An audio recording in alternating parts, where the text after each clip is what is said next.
Sunday story tulip festival शांति पथ से। जब आज मैं सुबह सैर करने आया तो पाकिस्तान एम्बेसी के सामने से गुजरा तो मुझे अपनी एक कहानी याद आई, कराची की। मार्च 2006 में Jinnah post graduate medical centre doctor Mumtaz Mahar ने मुझे बुलाया वर्कशॉप करने के लिए 3 दिन की। कई 350 सर्जन्स रावलपिंडी, लाहौर, मुल्तान, कराची से इकट्ठे हुए और पूरे 3 दिन तक मैंने वर्कशॉप करनी थी।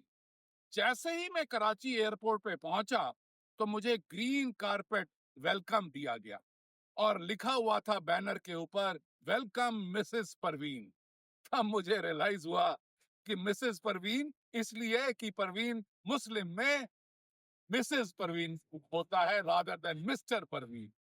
खैर, मैं जिन्ना पोस्ट ग्रेजुएट मेडिकल सेंटर पहुंचा और 3 दिन तक वर्कशॉप करी। बाकी हर्निया और गॉल ब्लैडर, पाइल्स और कई सारे मैंने ऑपरेशन डेमोन्स्ट्रेट किए, मगर उसकी कहानी मैं दूसरे एपिसोड में बताऊंगा। जब मैं वापस कराची एयरपोर्ट पहुंचा दिल्ली वापस आने के लिए, तो इमिग्रेशन ऑफिसर ने कहा कि आपकी पुलिस वेरिफिकेशन सर्टिफिकेट कहाँ है।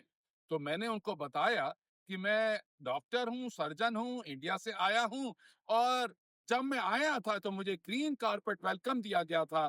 तो मेरे को तो कोई किसी ने नहीं कहा कि पुलिस वेरिफिकेशन सर्टिफिकेट चाहिए होता है।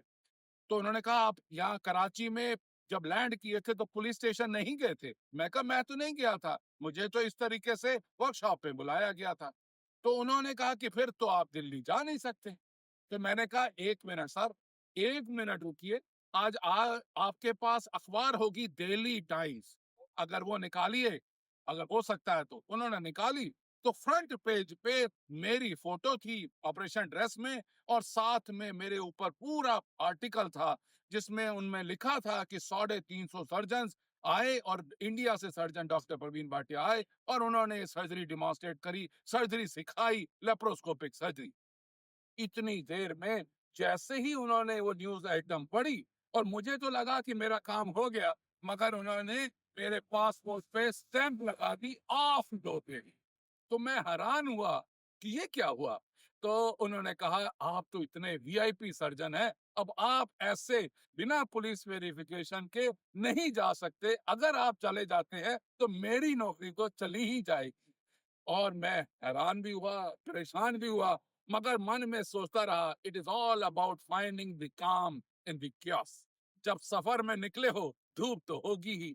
तो थोड़ी देर के बाद मैंने उनसे कहा कि मुझे, क्योंकि मोबाइल फोन अलाउड नहीं थे एयरपोर्ट पे भी और कराची में भी, तो मैंने डॉक्टर मुमताज महर को लैंडलाइन से फोन किया कि इस तरीके से मुझे उन्होंने ऑफ लोड कर दिया है। तो डॉक्टर मुमताज महर ने कहा, आप कहाँ हो? मैंने कहा, इमिग्रेशन ऑफिसर के सामने खड़ा हूं। तो उन्होंने कहा, 2 मिनट वहीं खड़े रहो और देखना किस तरीके से सब कुछ बदलता चला जाता है। और सच में 2 मिनट क्या, 3 मिनट में सारा कुछ बदलना शुरू हुआ। और उन्होंने कहा, डॉक्टर साहब, आपको तो हम दिल्ली भेज के ही रहेंगे, और अब तो इस फ्लाइट तो गई, ये वाली फ्लाइट तो चली गई, ऑफलोड हो गए आप, मगर दूसरी फ्लाइट में भेजेंगे। मैंने कहा, दूसरी फ्लाइट? कहते वो कल सुबह की होगी। मैंने कहा, ना, मैं अब यहाँ कराची में एक रात भी नहीं रुक सकता हूँ, मुझे अपना जाके काम भी करना है। तो खैर, इतनी देर में मुझे कराची से दुबई, दुबई से मुंबई, मुंबई से दिल्ली की फ्लाइट की टिकट दी गई और फिर मैं दिल्ली से पहुंच गया। और what is the moral of the story? Moral of the story is embrace the uncertainty। सफर में निकले हो, धूप तो होगी ही, और it is all about finding the calm in the chaos। Thank you very much. Have a nice Sunday. God bless you all।